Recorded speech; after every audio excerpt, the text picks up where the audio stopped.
الحمد للہ رب العالمین والصلاة والسلام علی سید الانبیاء والمرسلین قال اللہ تعالی وتبارک فی القرآن المجید والفرقان الحمید بسم اللہ الرحمن الرحیم قل ان کان آباؤکم وابناؤکم واخوانکم وازواجکم وعشیرتکم واموال اقترفتموها وتجارة تخشون کسادها ومساکن ترضونها احب الیکم من اللہ ورسولہ وجہاد فی سبیلہ فتربصوا حتی یاتی اللہ بامرہ واللہ لا یہدی القوم الفاسقین۔ صدق اللہ مولانا العظیم وصدق رسولہ النبی الکریم الرؤوف الرحیم۔ اللہم نور قلوبنا بالقرآن وزین اخلاقنا بالقرآن وادخلنا الجنة بالقرآن ونجنا من النار بالقرآن۔ قال اللہ تعالی وتبارک فی شان حبیبہ مخبرا وعامرا ان اللہ وملائکتہ یصلون علی النبی یا ایہا الذین آمنوا صلوا علیہ وسلموا تسلیما۔ الصلاۃ والسلام علیک یا رسول اللہ وعلی آلک واصحابک یا محبوب رب العالمین۔ الصلاۃ والسلام علیک یا رسول اللہ وعلی آلک واصحابک یا راحت العاشقین۔ تمام حمد و ثنا، تعریف و توصیف اللہ جل مجدہ الکریم کی ذات پاک کے لیے، جو خالق کائنات بھی ہے اور مالک شہجہات بھی۔ اللہ جل وعلا کی حمد و ثنا کے بعد حضور نبی اکرم، شفیع امم، رسول محتشم، نبی مکرم، اللہ کے پیارے، امت کے سہارے، رب کے محبوب، دانائے غیوب، مالک رقاب امم، فخر عرب و عجم، والی کون و مکان، سیاہ لا مکان، سید انس و جان، سرور لالا رخاں، نیر تاباں، سرنشین مہوشاں، ماہ خوباں، شہنشاہ حسینہ، تتمہ دوراں، سر خیل زہرہ جمالاں، جلوہ صبح ازل، نور ذات لم یزل، باعث تکوین عالم، فخر آدم و بنی آدم، نیر بطحا، رازدار ما اوہا، شاہد ما طغا، صاحب علم نشرہ، معصوم آمنہ، احمد مجتبیٰ، حضرت محمد مصطفیٰ صلی اللہ علیہ وسلم کے حضور ناز میں اپنی عقیدتوں، ارادتوں اور محبتوں کا خراج پیش کرنے کے بعد واجب الاحترام، ذوی الاحتشام، برادران اسلام، السلام علیکم ورحمۃ اللہ وبرکاتہ۔ سورہ توبہ کی آیت نمبر 24 آپ کے سامنے تلاوت کرنے کا شرف نصیب ہوا، اور اسی کے ضمن و ذیل میں کچھ باتیں آپ کے گوش گزار کروں گا۔ اللہ تعالیٰ میری زبان پہ کلمت الحق جاری فرمائے۔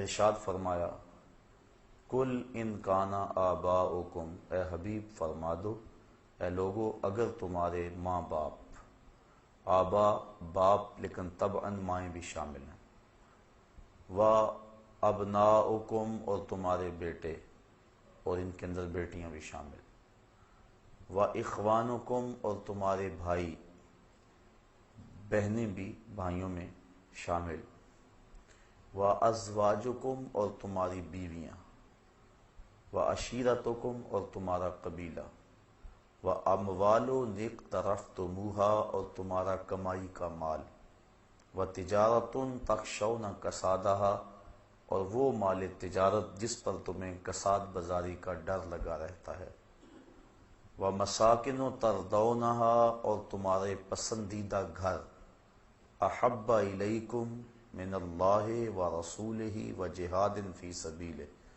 تمہیں اللہ، اس کے رسول اور جہاد فی سبیل اللہ سے زیادہ محبوب ہیں، فتربصوا حتی یاتی اللہ بامرہ، تو پھر اللہ کے فیصلے کا انتظار کرو، واللہ لا یہدی القوم الفاسقین، اور اللہ فاسق قوم کو ہدایت نہیں دیتا۔ وہ 8 چیزیں جن سے انسان کا گہرا تعلق ہے اور فطری طور پہ جن چیزوں سے محبت کرتا ہے وہ اس آیت کریمہ میں گنوا دی گئی۔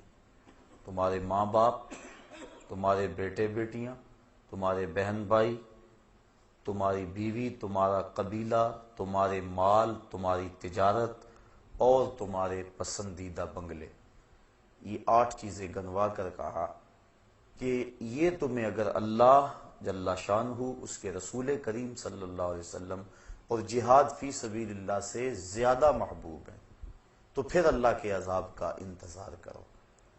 ان 8 چیزوں کی محبت کی نفی بھی نہیں کی، کیونکہ ان چیزوں سے جو انسان کا تعلق ہے وہ فطری ہے، اور فطرت اللہ کی تخلیق کرتا ہے، لہٰذا اللہ تعالیٰ نے انسان کی اس فطرت کو کچلنے کا حکم نہیں دیا۔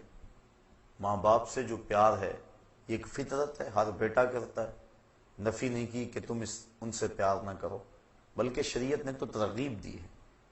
حضور ارشاد فرمایا کہ جو ماں باپ کو محبت کی نظر سے دیکھ لیتا ہے اللہ اسے مقبول اور مبرور حج کا ثواب عطا فرماتا ہے۔ عرض کی حضور اگر کوئی 2 مرتبہ دیکھے، فرمایا 2 حجوں کا ثواب۔ عرض کی حضور اگر کوئی 100 مرتبہ دیکھے، تو آقا کریم نے اس کو بھی وہی بشارت دی، بندے دیکھتے تھک جاتے ہیں، اللہ ثواب دیتا تو نہیں تھکتا۔ تو والدین کے چہرے کو محبت کی نظر سے دیکھنا یہ مبرور حج کا ثواب ہوتا ہے، اور انسان کو اس پہ اجر دیا گیا ہے۔ والدین کی خدمت کو ترجیحی بنیادوں پہ بیان فرمایا گیا۔ جب ایک شخص حضور کی خدمت میں حاضر ہوا، عرض کی حضور میں جہاد پہ جانا چاہتا ہوں، تو آقا کریم نے اس کو سوالن ارشاد فرمایا، احی والدا کا، کیا تیرے والدین زندہ ہیں؟ قال نعم، عرض کی ہاں حضور زندہ ہیں۔ قال ففیہما فجاہد، کہا ان کی خدمت کر، یہ تیرا جہاد ہے۔ تو جب ماں باپ بوڑھے ہوں، ان کو خدمت کی ضرورت ہو، تو اس وقت ان کی خدمت ہی بہت بڑی نیکی اور بہت بڑا ثواب ہے۔ ماں باپ بیماری میں تڑپ رہے ہیں اور بیٹا جہاد کرنے جا رہا ہے، شریعت نے حوصلہ شکنی کی ہے۔ ماں باپ کو بیٹوں کی خدمت کی ضرورت ہے اور وہ تبلیغی چلے پہ جا رہے ہیں، گشت کر رہے ہیں، اسلام نے اس کی نفی کی ہے۔ ماں باپ کو ضرورت ہے، ماں فالج میں گری ہوئی ہے اور بیٹا پیر کے دربار پہ جا کے جھاڑو پھیر رہا ہے، شریعت نے اس کی حوصلہ افزائی نہیں کی۔ کہا احی والدا کا، قال نام، قال ففیہما فجاہد، کہا ان کی خدمت کر، یہ تیرا جہاد ہے۔ تو والدین کی خدمت کی ملازمت ضروری ہے، اور ان کی رضا میں اللہ کی رضا ہے، ان کی ناراضگی میں اللہ کی ناراضی ہے۔ یعنی اگر انسان والدین کو راضی رکھتا ہے تو اللہ کی رضا کا سبب ہے، اور ان کی ناراضگی اللہ جل شانہ کی ناراضگی کا سبب ہے، اس لیے ان کو راضی رکھنے کا حکم دیا گیا اور تاکید فرمائی گئی۔ حضرت اویس کرنی رضی اللہ تعالیٰ عنہ ماں کی خدمت چھوڑ کر شرف صحابیت سے ممتاز ہونے کے لیے نہیں آئے، لیکن اس کے باوجود حضور کا پیار ملاحظہ ہو کہ آپ اپنی قبا کے بٹن کھول کے یمن کی طرف رخ کر کے کھڑے ہو جاتے ہیں، اب فرماتے ہیں مجھے یمن کی طرف سے یار کی خوشبو آ رہی ہے۔ کسی نے کہا حضور وہ اتنا ہی آپ سے پیار کرنے والا ہے جس کا نام آپ لے رہے ہیں، تو وہ آپ کی زیارت کے لیے کیوں نہیں آتا؟ کوئی کہاں سے آ گیا، کوئی کہاں سے آ گیا، اور وہ یمن سے نہیں آ رہا، یمن تو اتنا دور بھی نہیں۔ فرمایا اس کی بوڑھی اور نابینا ماں ہے جس کی خدمت اسے میرے حضور آنے سے روکے ہوئے، اور پھر بلکہ صحابہ کو فرمایا اویس بن عامر کو ملنا، اس کی نشانیاں بیان کی، اور فرمایا جب اس سے ملاقات کرو تو میری امت کی بخشش کی دعا کا کہنا۔ یعنی دوسروں کے لیے اس بات کو عملی طور پہ سامنے رکھا کہ جو ماں کی خدمت کرتا ہے اس کی دعائیں قبول ہوتی۔ اور پھر جب حضرت عمر فاروق اور حضرت علی المرتضیٰ حاضر ہوئے رضی اللہ تعالیٰ عنہما اور حضور کا سلام بھی پیش کیا، تو ویسے کرنی تڑپ اٹھے اور بار بار کہتے تھے بتاؤ حضور کے لبوں پہ میرا نام کیسے آیا تھا، کیسے لب کھلے تھے اور کیسے اویس کا لفظ لبوں پہ آیا تھا۔ تو کہا اتنا جو تجھے پیار ہے تو پھر حضور کو ملنے کیوں نہیں آیا، حضور کی زیارت کے لیے کیوں نہیں آیا؟ کہا تم نے میرے رسول کی زیارت کی ہے؟ کہا ہاں ہم تو شام سویرے وہاں رہتے تھے۔ کہا پھر بتاؤ حضور کے جو ابرو تھے یہ جڑے ہوئے تھے یا کھلے ہوئے تھے؟ اب یہ حیرت میں ڈوب گئے، فرمایا مجھے پوچھو جو زیارت کے لیے نہیں گیا۔ کوئی دور سے دیکھتا اسے جڑے ہوئے نظر آتے اور قریب آ کے دیکھتا تو کھلے ہوئے نظر آتے۔ تو جو ماں باپ کی خدمت میں لگا رہتا ہے ثابت یہ ہو رہا ہے وہ حضوری رسول میں رہتا ہے۔ اس لیے شریعت نے ماں باپ کا پیار سکھایا ہے، فطرت ہے، اس کی نفی نہیں کی۔ وَأَبْنَاؤُكُمْ، اور تمہارے بیٹے، گھر میں آنگن میں پھولوں کی طرح بچے کھیل رہے ہوں، اور شام جب بندہ گھر پلٹتا ہے اور بچوں کو کھیلتے ہوئے دیکھ کر اس کی طبیعت میں خوشی کا آنا فطری بات ہے۔ اولاد سے پیار یہ اللہ تعالیٰ نے ماں باپ کے سینے میں رکھ دیا۔ ماں کے سینے میں وہ تڑپتی ہوئی ممتا اور محبتوں کے امٹتے ہوئے وہ جذبات رکھے کہ دنیا پر اس قدر محبت اور پیار جتنا ماں کو اولاد کے ساتھ ہے اتنا کسی کو نہیں دیا گیا۔ تو یہ فطرت ہے، اور اسلام فطرت کے خلاف جنگ نہیں کرتا، تو نفی نہیں کی گئی اس کی، بلکہ آقا کریم نے حضرت امام حسن رضی اللہ تعالی عنہ کا منہ چوما۔ ایک عربی کھڑا تھا، اس نے اس منظر کو دیکھا تو عرض کی حضور اپنی اولاد کا اس طرح آپ منہ بھی چوم لیتے ہیں؟ تو آقا کریم نے جواباً ارشاد فرمایا، اللہ نے تیرے دل سے رحم چھین لیا ہو تو میں کیا کروں۔ تو والدین کا اولاد کے ساتھ پیار یہ فطری ہے، اور اسلام نے اس کی نفی نہیں کی، بلکہ اولاد کی تربیت میں مشغول ہو جانا نفلی عبادت سے بہتر ہے۔ مصلی بچھا کے نوافل پڑھنے سے یہ بہتر ہے کہ اولاد کو آداب دین سکھائے جائیں، ان کو بتایا جائے بیٹا نماز اس طرح پڑھنی ہے، کوئی آئے تو سلام یوں کرنا ہے، مہمان کے ساتھ یوں حسن سلوک کرنا ہے، یہ چیزیں ان کو پڑھانے کے لیے بیٹھ جانا یہ نفلی عبادت میں مشغول ہونے سے بہتر ہے تربیت اولاد۔ تو شریعت نے والدین کے لیے اولاد کی محبت کی نفی نہیں کی۔ وَإِخْوَانُكُمْ، اور تمہارے بھائی اور بہنیں۔ تو بھائی بہنوں کا جو تعلق ہے وہ بھی ایک فطری ہے، ایک چار دیواری اور ایک چھت تلے انہوں نے پرورش پائی ہوتی ہے، ایک ماں کی گود میں کھیلے ہوتے ہیں، ایک باپ کی شفقتیں ان کو میسر رہی ہوتی ہیں، ایک چولہے پہ بیٹھ کے چپاتیاں کھاتے رہے اور آپس میں محبت کا اظہار کرتے رہے ہیں۔ تو جو ان کا پیار ہے وہ مثالی ہونا چاہیے۔ اگر آلائشیں پیدا نہ ہو تو اس سے بڑا اور رشتہ دوستی کا اور محبت کا اور کون ہو سکتا ہے۔ یہ تو بدقسمتی ہے ہمارے دور میں کہ یہ جو شریکہ برادری پتہ نہیں کہاں سے آ گئی۔ یہ شریک کا حالانکہ مفہوم یہ نہیں تھا جو ہم نے بنا لی ہے، شریک شرکت سے نکلا ہے، اور شریک کا معنی ہے جو وراثت میں شریک ہے، جو دکھوں غموں اور پریشانیوں میں شریک ہے، جو ہر معاملہ زندگی میں ایک دوسرے کے شریک ہیں، شرکت کرنے والے ہیں، ان کو شریک کہتے ہیں۔ لیکن اب ہم نے شرکت کا مفہوم یہ بنا لیا ہے جو دوسرے پہ طاق رکھیں، دوسرے پہ نظر رکھیں اور اس کی دولت سے، اس کی عزت سے، شہرت سے جلیں، اس کو شریک کہتے ہیں۔ ہم سکی بیٹی کی شادی رچائیں تو یہ فکر لاحق ہو جاتی ہے کہ اگر کھانا کم پڑ گیا، مہمان زیادہ آ گئے، بارات بے تحاشا آ گئی، تو اگر کھانا کم پڑ گیا تو شریکوں کی نظر پڑ گئی تو یہ اس بات کو ایشو بنا لیں گے اور اس بات کا تمسخر اڑائیں گے، تذلیل کریں گے۔ بندہ اپنے دوستوں سے نہیں ڈر رہا ہوتا، ان قریبی رشتہ داروں سے ڈر رہا ہوتا ہے، حالانکہ انہوں نے تو پردہ ڈالنا تھا، یہ خود بھوکے رہ لیتے لیکن عزت کی پاسبانی کرتے، لیکن یہی تنقید میں ہے اور بندہ ان سے ڈرتا ہے۔ تو جو شریکہ برادری کا ہم نے مفہوم بنا لی ہے یہ ہمارا خود ساختہ ہے، اور یہ دور نبوی سے دوری کے سبب سے ہے، ورنہ جس قدر پیار والے یہ رشتے ہیں، جس قدر الفت اور جس قدر قربت کے یہ رشتے ہیں، دکھوں دردوں غموں میں یہ شریک ہیں اور یہ معاملات کے اندر قریب ہیں، کوئی اور نہیں ہو سکتا۔ تو یہ ایک پیار ہے اور یہ پیار فطری ہے، اسلام نے اس کی ترغیب دی ہے، اس کی نفی نہیں کی۔ حضور کی خدمت میں ایک شخص حاضر ہوا، اس نے اپنے بھائی کی شکایت کی کہ ہم دونوں بھائی اور اکٹھے ہیں، یہ کمائی نہیں کرتا اور کمائی میں کرتا ہوں۔ تو اس نے اس انداز کے ساتھ اپنے بھائی کی سستی پر اور اپنے کمانے پر اپنے بھائی کی شکایت کی۔ اب آقا کریم نے فرمایا ہو سکتا ہے کہ تجھے اس کے صدقے سے رزق مل رہا ہو۔ تو اب دیکھیے یہ لوگوں کو آپس میں جوڑنے والی باتیں ہیں، اور انسان جب اس انداز سے سوچنے لگ جائے تو یقیناً اس کے اندر برکت ہی برکت ہوتی ہے۔ لیکن آج ہمارے سوچنے کے زاویے ہی اور ہو گئے ہیں۔ بڑا بھائی ساری زندگی چھوٹے بھائیوں کو پالتا ہے، ان کو کاروبار سیٹ کر کے دیتا ہے، ان کی شادیاں کرتا ہے، اور جب وہ خود کمانے لگ جاتا ہے تو پھر اس کے دل میں شیطان یہ بات ڈال دیتا ہے، لو اس کے تو اتنے بچے ہیں اور سارے ہمارے اخراجات اکٹھے ہیں، اور ہم کماتے ہیں برابر کا، اور اس کے افراد خانہ زیادہ ہیں، لہذا خرچات اس کے زیادہ ہیں، ہمیں الگ ہو جانا چاہیے۔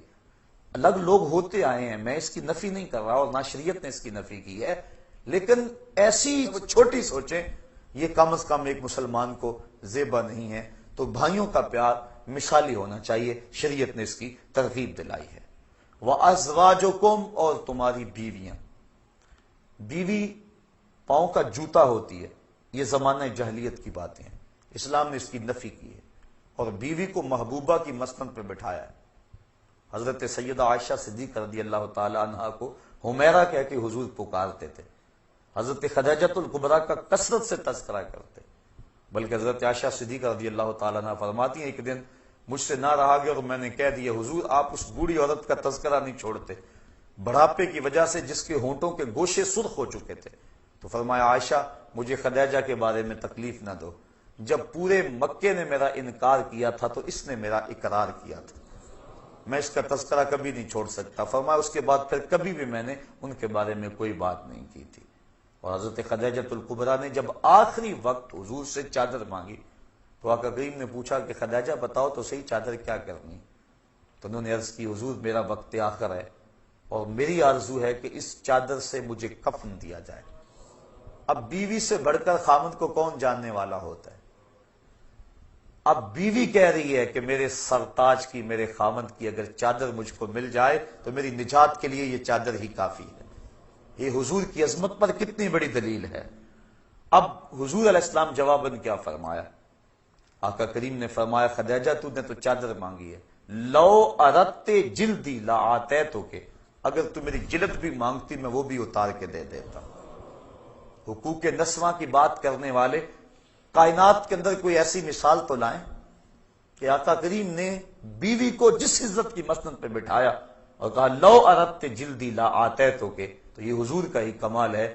تو اسلام نے بیوی کو محبوبہ کی مسند پہ بٹھایا، بلکہ نکاح سے قبل ترغیب دی، فانکحوا ما طاب لکم من النساء، عورتوں میں سے جو تم کو بھا جائے اس کے ساتھ نکاح کر لو۔ یعنی ترغیب نکاح میں بھی اس بات کو مد نظر رکھا گیا تاکہ تمہاری محبت کا رشتہ مستحکم رہے۔ تو یہ شریعت نے ترغیب دی، محبوبہ کی مسند پہ بٹھایا، نفی نہیں کی۔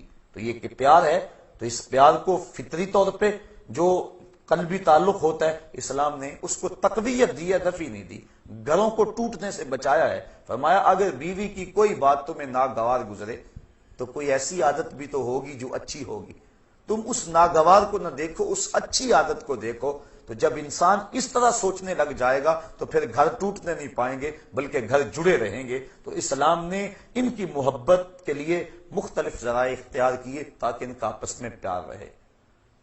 وَعَشِيرَتُكُمْ، اور تمہارے قبیلے، خاندان، جو برادریاں ہیں، برادریوں کی اسلام نے نفی نہیں کی، بلکہ یہ تعارف اور پہچان کے لیے مختلف برادریاں ہیں، لیکن تفاخر کے لیے نہیں ہیں۔ ہمارے دیہاتوں میں یہ جو چودھری کمی کا تصور ہے، اسلام نے اس کی بنیادی طور پہ نفی کی ہے۔ کسی غریب، امیر، گورے، کالے اور دولت کی بنیاد پر جو ہے وہ تقسیم ہم نہیں کر سکتے۔ ان اکرمکم عند اللہ اتقاکم، تم میں سے اللہ کے نزدیک عزت والا وہ ہے جو زیادہ متقی ہے۔ برادریاں تفاخر کا باعث نہیں ہیں بلکہ یہ پہچان کے لیے، عرفان کے لیے۔ شریعت نے مساوات کا درس دیا۔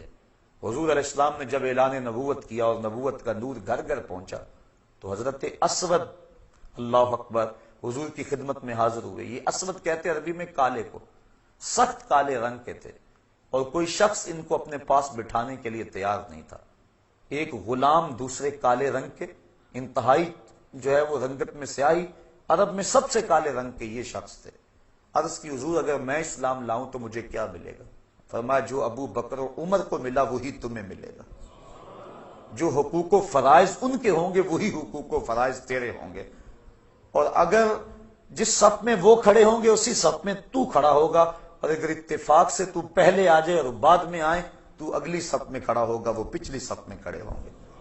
کوئی اتھارٹی نہیں ہے کسی کے پاس کہ تجھے اگلی صف سے اٹھا کر پچھلی صف میں کر دیں کہ تو کالا ہے، تو غلام ہے، تیری رنگت میں سفیدی نہیں ہے، تو سرخ رنگ کا مالک نہیں ہے۔ یہ اسلام کا دیا ہوا نظام ہے، یہ اسلام کا دیا ہوا مساوات کا درس ہے۔ تو برادریاں، قبیلے، ان سے انسان کا تعلق ہے لیکن تفاخر کے طور پہ نہیں بلکہ پہچان کے لیے ہیں، تو ان سے جو انسان کی رغبت ہے، اپنی برادری سے جو انسان کی اپنائیت ہے، اسلام نے اس کی نفی نہیں کی، یہ ایک فطری بات ہے، انسان رجحان رکھتا ہے۔ وَأَمْوَالُ اقْتَرَفْتُمُوهَا، اور تمہاری کمائی کے مال، شریعت نے اس کی بھی نفی نہیں کی کہ تم مال نہ کماؤ۔ یہ بعض شخصیات یا تنظیمات یا مختلف فکر و فلسفہ دینے والے اس بات کی بڑے زور سے نفی کرتے ہیں کہ مال نہیں ہونا چاہیے، جبکہ شریعت اسلامیہ میں اس کی اس انداز سے نفی نہیں ہے۔ کسی ملک کی یا فرد کی یا قوم کی اگر معیشت ہی نہیں ہے تو وہ قوم کس طرح ترقی کی راہیں حاصل کر سکتی ہے؟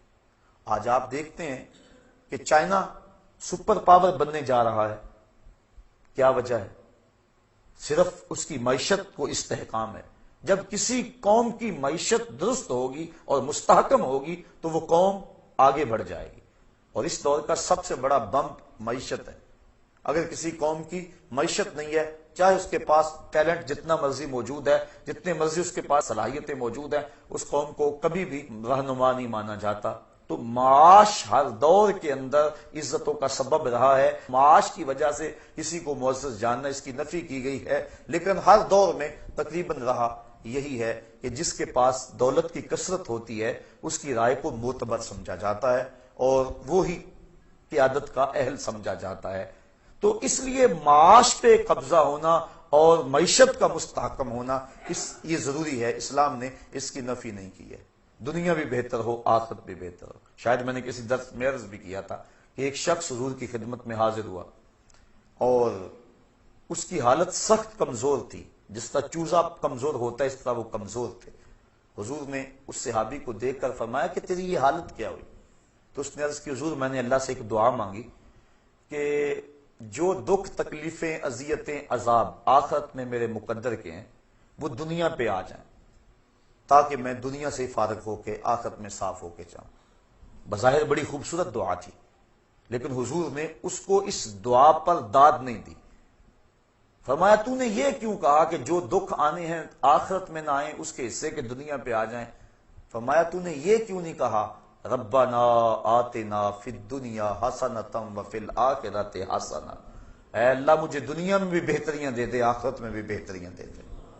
تو بندہ مومن دو جہانوں کی بہتریاں مانگتا ہے، یہ نہیں یہاں دب کے ہی رہیں، امریکہ کے تھلے لگ کے رہیں یہی ہمارا مقدور ہے، یہ مسلمان کا مزاج نہیں ہے۔ بلکہ مسلمان کا مزاج کیا ہے؟ وَالَّذِي أَرْسَلَ رَسُولَهُ بِالْهُدَى وَدِينِ الْحَقِّ لِيُظْهِرَهُ عَلَى الدِّينِ كُلِّهِ، اللہ نے رسول کو حق کے ساتھ مبعوث کیا ہے تاکہ یہ دین تمام دینوں پہ غالب آ جائے۔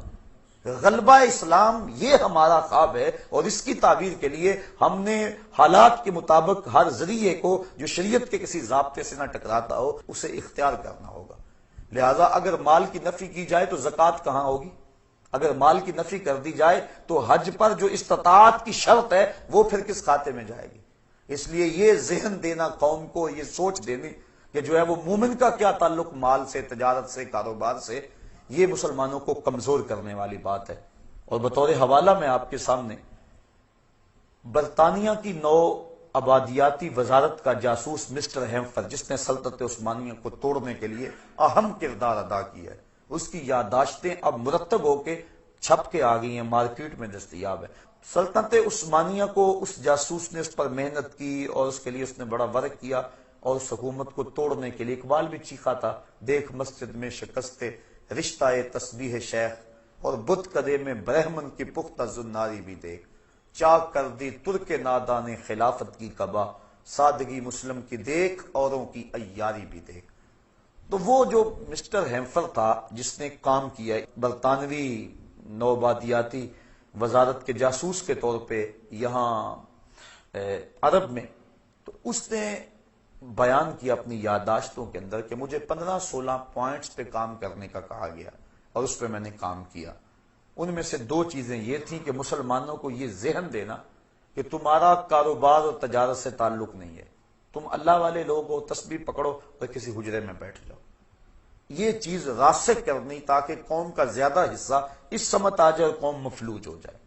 اور دوسرا یہ ذہن دینا کہ تمہارا سیاست سے تعلق نہیں ہے، اور سیاست کو دین سے الگ کر کے پیش کیا جائے، تاکہ جو علماء اور مشائخ کا طبقہ ہے، جو قائدین ہیں، اور وہ اس سے دستبردار ہو جائیں اور قوم سیاست سے الگ تھلگ ہو جائے، اور ان لوگوں کے ہاتھ میں سیاست رہے کہ جو مذہبی حمیت اور غیرت نہیں رکھتی، تو نتیجتاً ان سے حکومت چھیننا اور ان کے اوپر جو یلغار ہم کرنا چاہ رہے ہیں وہ ان کے اوپر آسان ہو جائے۔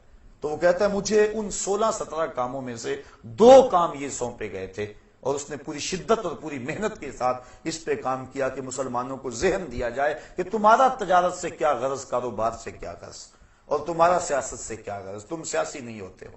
آج بھی ہم میں سے کئی لوگ ہیں جو کہتے ہیں ہم غیر سیاسی ہیں۔ مسلمان قدم قدم پہ سیاسی ہے، وہ سوچتا ہے عالم اسلام کے فروغ کے لیے، عالم اسلام کی بقا کے لیے، عالم اسلام کو تمام ادیان پہ غالب کرنے کے لیے، دین اسلام کو وہ منصوبہ بندی کرتا ہے۔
لگا رہتا ہے، اور وہ دھڑکا ہی انسان کو منصوبہ بندی کرنے کا ذہن دیتا ہے، اور اس کے نتیجے کے اندر انسان کاروباری طور پہ آگے بڑھتا ہے۔ وَمَسَاكِنُ تَرْضَوْنَهَا، اور تمہارے وہ گھر جن کو تم پسند کرتے ہو۔ اپنا گھر، اپنی چار دیواری، یہ بہت بڑی دولت اور بہت بڑی نعمت ہے۔ حضور نے ارشاد فرمایا جس کو 3 چیزیں مل گئیں یہ اس کی خوش بختی سے ہے: اچھا گھر، اچھی سواری اور اچھی بیوی۔ یہ جس کو 3 چیزیں مل جائیں یہ اس کی خوش بختی سے ہے، اور اگر کسی کو یہ 3 چیزیں نہ ملیں تو یہ اس کی بدبختی سے ہے۔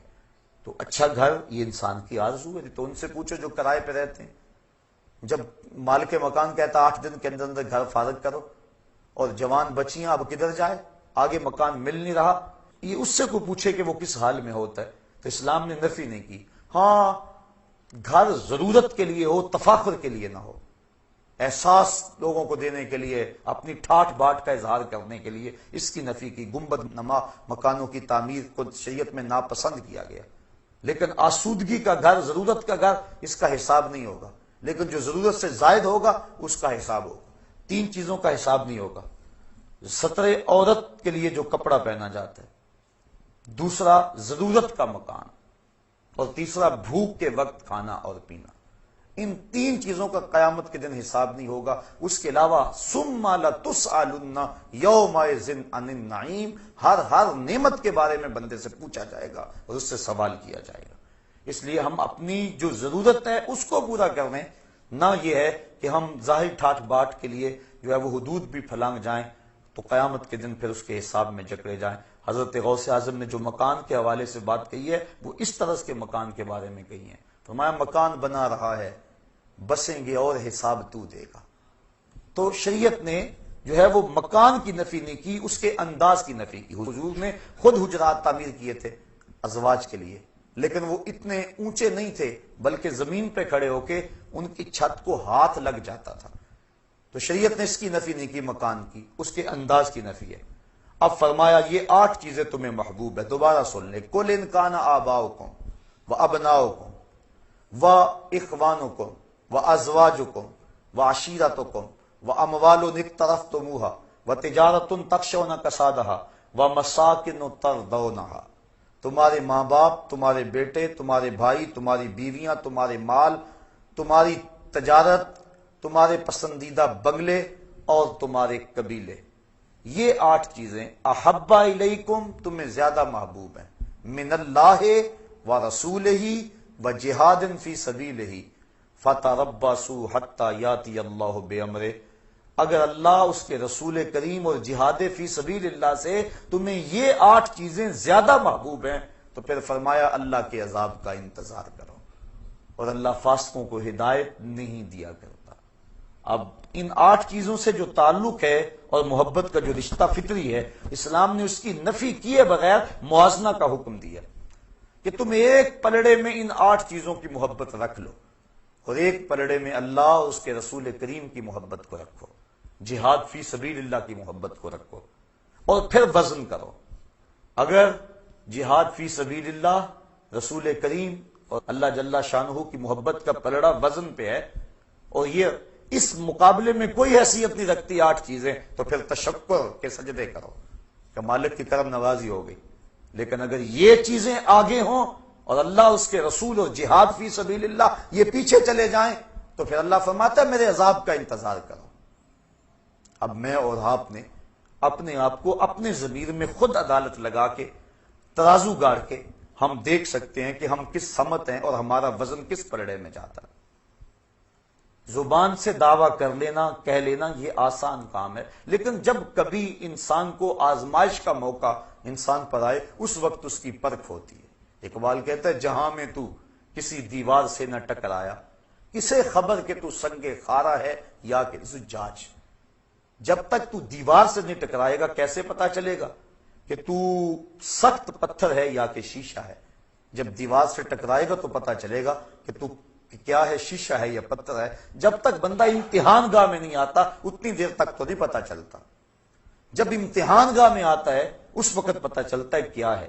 ویسے تو ہر چمکتی چیز سونا نظر آتی، لیکن جب ٹکسالی میں ڈالا جائے پھر پتا چلتا ہے سونا ہے یا پیتل ہے۔ اب میں اور آپ امتحان گاہ میں اپنے آپ کو کھڑا کر کے دیکھیں کہ اس وقت جب مصیبت بن جائے، ایک طرف اللہ اس کے رسول اور جہاد فی سبیل اللہ ہوں اور دوسری طرف یہ رشتے ہوں اور موازنہ کرنا پڑ جائے، اس وقت ہم کس سمت ہوتے ہیں۔ ایک سادی مثال لے لیتے ہیں، شادی کا موقع تھا، افراد خانہ نے کہا اتنی دیر تک مزہ تو نہیں آئے گا جتنی دیر تک نیم برہنہ لباس میں رسم حنا کے نام سے بے حیائی کا مظاہرہ نہیں ہوگا۔ اب بندہ پریشان ہو گیا، کیا کروں؟ ایک تو وہ ہیں جو پریشان ہی نہیں ہوتے، وہ تو موازنہ نہیں نہ کرتے، چھوڑو ان کی۔ بندہ پریشان ہو گیا، اب کیا کروں؟ بیٹیاں کہہ رہی ہیں، بیٹوں کی بھی رائے یہی ہے، بیوی بھی اسی پلڑے میں وزن دیتی ہے۔ بوڑھی ماں سے پوچھا، باپ سے پوچھو نا کیا کریں؟ بیٹا بچوں کی بات ماننی پڑتی ہے، نیا زمانہ آ گیا، ہم تو پرانے ہو گئے۔ اب برادری نے بھی کہا کہ تو الگ ہونا برادری سے، یہ تو سب کے رسوم و رواج ہے، تو کو الگ نہیں آیا۔ مال بھی سر اٹھاتا ہے کہ اتنی دولت نمائش کب ہوگی، اتنے بڑا تجارتی نیٹ ورک وہ بھی سر اٹھایا اندر سے، اس نے بھی، بھائیوں نے بھی یہی کہا، رشتہ داروں نے بھی یہی کہا۔ یہ جو سارے 8 کے 8 رشتے تھے یہ ایک سمت کھڑے ہو گئے، اور دوسری سمت سورہ نور کی آیتیں کھڑی ہو گئی۔ خبردار اگر عورت گھر کی دہلیز میں اتنے زور سے قدم رکھے کہ اس کے پاؤں میں پڑے ہوئے پازیب کی چھنکار باہر گلی میں گزرتے ہوئے غیر مرد کے کانوں تک پہنچے، شریعت نے اس پہ بھی قدغن لگا دی۔ رسول کریم کی حدیث آ کھڑی ہوئی، ربا قاسیات آریات یوم القیامہ، بہت ساری عورتیں جو لباس پہنتی تھیں لیکن قیامت کے دن برہنہ اٹھائی جائیں گی، کیونکہ ان کا لباس ان کے اعضاء کا ساتر نہیں ہوگا بلکہ ان کے اعضاء کی نمائش کا سبب ہوگا۔ قیامت کے دن ان کو برہنہ اٹھایا جائے گا۔ یہ سارے حکم ایک سمت اور یہ سارے رشتے ایک طرف، اب بندہ درمیان میں کھڑا ہے۔ اب پتا چلے گا نا کہ وہ زبان سے جو دعویٰ عشق رسول کرتا تھا، محبت الہی کا جو دعویٰ کرتا تھا، جو پیار کا دعویٰ کرتا تھا، اللہ اس کے رسول سے محبت کا دم بھرتا تھا، اب وہ کس سمجھ جاتا، اس کا وزن کس پڑے میں جاتا ہے۔ اگر وہ کہتا ہے کہ اب کیا کروں جی، مجبور ہوں، حالات ایسے ہیں، کوئی مانتا نہیں ہے، اور وہ بھی اس راہ کا مسافر بن گیا، تو ہم سمجھیں گے یہ زبانی جمع خرچ تھا۔ دعویٰ عشق رسول صرف زبان تک محدود تھا، اندر نہیں اترا عشق اس کے۔ اور اگر اس نے کہا میاں تیرے سارے رشتوں کو میں نے راضی کیا، تو کہتا تھا اگر ماموں ناراض رہا تو شادی کا مزہ نہیں آئے گا، چونکہ ماں کے چہرے پہ اداسی ہوگی۔ میں ساری رات ہاتھ جوڑ جوڑ کے اس کو منایا کہ نہیں؟ اگر چچا ناراض رہے تو لطف نہیں آئے گا، میں نے اس کو راضی کیا، فلاں ناراض رہا تو لطف نہیں آئے گا، میں نے سب کو راضی کیا، ہاتھ جوڑ جوڑ کے منایا، اور میں نے تیرے سارے رشتوں کو منا دیا، اور کیا گنبد خضرا کا مکین ناراض ہو جائے؟ بھلا ہو سکتا ہے کہ میں شادی میں حضور کو ناراض کر لوں، اللہ اس کے رسول کو ناراض کر لوں؟ تو یہ کبھی نہیں ہو سکتا۔ وہ ڈٹ کے کھڑا ہو گیا، جب یہ ڈٹ کے کھڑا ہو گیا اللہ کے فرشتے بھی نازل ہوئے اور اس پر مدد ہوئی، اور یہ سارے پلٹ کے اس کی سمت آ گئے، اس کو سرخروئی بھی ملی، عزت بھی ملی، اور اللہ اس کے رسول کا ساتھ اور رسول کی محبت بھی نصیب ہوئی۔ یہ تھا اس کا امتحان۔ لیکن اگر اس امتحان میں وہ کامیاب اور بامراد نہ ہوا تو پھر وہ زبان سے جمع خرچ کے علاوہ کچھ نہیں تھا۔ 2-4 مرتبہ اس آیت کو پڑھ لیں اور اس کا ترجمہ پڑھ لیں اور اپنے کچھ ترازو میں رکھ کے تولیں کہ ہم کہاں کھڑے ہیں اور اس آیت کے تقاضے کیا ہیں۔ کہا اگر تم نے ان رشتوں اور نعتوں کو اللہ، اس کے رسول اور جہاد فی سبیل اللہ سے زیادہ محبوب جانا تو فرمایا فتربصوا حتی یاتی اللہ بامرہ، پھر اللہ کے فیصلے کا انتظار کرو۔ اب اس کا فیصلہ کیا ہے؟ اللہ تعالیٰ کا فیصلہ کیا ہے جس کا انتظار کرنے کو کہا گیا؟ اس بات کو مبہم رکھا گیا، یعنی اس بات کو واضح نہیں کیا گیا کہ اللہ کے عذاب کی صورت کیا ہوگی۔ ہم سمجھتے ہیں آسمان سے پتھر اترے تو یہی عذاب ہے، کسی کا گھر لٹ جائے تو یہی عذاب ہے، آسمان سے آگ برسے تو عذاب ہے، لیکن اللہ اگر کسی کے دل سے اپنی یاد چھین لے تو یہ عذاب نہیں ہے۔ وہ ایک شخص تھا، بڑا نام تھا اس کا، اچانک عیسائی ہو گیا۔ لوگ علماء بالخصوص اس کے پاس پہنچے تاکہ اس کو سمجھائیں کہ عیسائیت کی کس قدر نے تجھے متاثر کیا اور اسلام سے تو کیوں دور ہو گیا۔ اس نے جو واقعہ سنایا، پرانی بات ہے، اس نے کہا کہ میں ایک دن ٹھنڈے پانی سے وضو کیا، بڑی مشکل سے وضو کیا، مصلی پہ کھڑا ہوا میرا وضو جاتا رہا، لیکن مجھے دوبارہ طاقت نہیں تھی، یعنی سستی ایسی تھی کہ دوبارہ وضو کرنے کے لیے نہ جا سکا، اور میں بے وضو ہی کھڑا نماز پڑھتا رہا، لیکن ڈرتا بھی رہا کہ میں نماز کی توہین کر رہا ہوں، سجدوں کی توہین کر رہا ہوں، مصلی رسول کی توہین کر رہا ہوں، میرے اوپر کوئی اللہ کا عذاب نازل نہ ہو جائے۔ میں نماز پڑھتا بھی رہا اور اس ڈر میں بھی رہا۔ ساری نماز مکمل ہوگی، جب سلام پھیرا اتنے وقت تک میرے اوپر کوئی عذاب نہیں آیا تھا۔ میں نے کہا اسلام تو دین ہی سچا نہیں ہے۔ میں نے اسلام کو چھوڑا اور عیسائیت کو قبول کر لیا کہ میں نے توہین کی مصلی رسول کی اور میرے اوپر کوئی عذاب نہیں آیا، لہذا اسلام دین سچا نہیں۔ یہ تھا میرے عیسائی ہونے کا سبب۔ تو علماء نے کہا تو سمجھتا ہے میرے اوپر عذاب کوئی نہیں آیا، اس سے بڑا عذاب اور کیا ہو سکتا ہے؟ اللہ نے اپنا دین چھین لیا، اس سے کیا بڑا عذاب ہو سکتا ہے؟ اس نے اپنا دین چھین لیا تجھ سے۔ تو اب ذرا غور کیجئے، اللہ کسی سے اپنا دین چھین لے اور توفیق حق سلب کر لے تو اس سے بڑا عذاب کیا ہو سکتا ہے؟ تو اب فرمایا اگر تم ان رشتوں کو، ان چیزوں کو، ان 8 چیزوں کو اللہ جل شانہ، اس کے رسول کریم اور جہاد فی سبیل اللہ سے زیادہ محبوب جانو گے، فتربصوا، پھر انتظار کرو، حتی یاتی اللہ بامرہ، کہ اس کا فیصلہ آ جائے۔ آگے فرمایا واللہ لا یہدی القوم الفاسقین، اللہ فاسق قوم کو ہدایت نہیں دیتا۔ کیا مطلب؟ وہ ہدایت کے جو اسباب ہیں ان سے صرف نظر کر جاتے ہیں۔ مجھے بڑی اچھی طرح یاد ہے، ہم بچے تھے بالکل، اپنے اساتذہ کے ہمراہ کہیں پیدل سفر پہ جا رہے تھے، راستے میں یہ جو بٹن ہوتے ہیں ان کی ایک پلاسٹک کی تھیلی ملی، ایک طالب علم نے شوق سے، خوشی سے کہ مجھے گمگشتہ چیز ملی اٹھائی، اور استاد جی یہ دیکھو بٹن ملے ہیں۔ مان لگے بیٹا پھینک دو، مالے لکتا ہے 6 ماہ تک کہاں اس کا مالک تلاش کرتے پھرو گے۔ بٹن پھینک دیے گئے، لیکن استادوں نے ٹھنڈی آ بھری۔ ہم نے پوچھا کیا ماجرا ہوا؟